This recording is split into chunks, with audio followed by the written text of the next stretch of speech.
টিভি9 বাংলা পুজোয় পাল সিজন 3 নিয়ে এলো এক অভিনব প্রয়াস। এআই ভিডিওর মাধ্যমে তুলে ধরা হলো দুর্গাপুজোর উৎসবের ঐতিহ্য এবং সংস্কৃতি, সঙ্গে পালস গোলমোল গোলকামোল অমূল্য ঐতিহ্যের এক উদযাপন। দুর্গাপুজোয় প্রতিটি গোল জিনিসই এক একটা গল্প বলে। যা কিছু গোল তা কেবল একটা আকৃতি নয়, বরং প্রাণ শক্তিতে ভরপুর। সেটা কপালের টিপ হোক বা ঢাক কিংবা ফুল রাখার পাত্র, সবগুলি গোল জিনিসই ঐতিহ্যে সমুজ্জ্বল, প্রতিটি অমূল্য।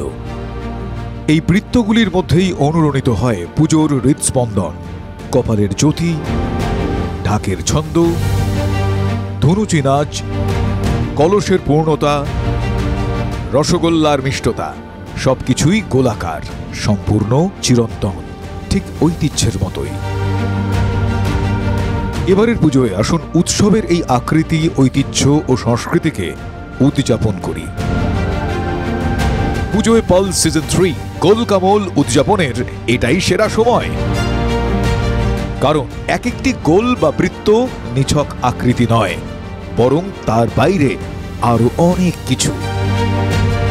সিঁদুর থেকে সেমিনার, ভক্তি থেকে বিনাশ, আমাদের দুর্গা মা এই অমূল্য ঐতিহ্যকে নিয়ে এগিয়ে চলেন অমূল্য রূপান্তরের পথ ধরে। এই বৃত্তের একেবারে কেন্দ্রে রয়েছেন দেবী দুর্গা, সুমহান ঐতিহ্যের গৌরবিনী অধিষ্ঠাত্রী, আগামীর নির্ভীক রচয়িতা। এই পুজোয় আসুন, পুজোয় পালস সিজন 3 সঙ্গে উদযাপন করি গোলকামোল অমূল্য ঐতিহ্যের এক জ্যামিতিক চিত্র।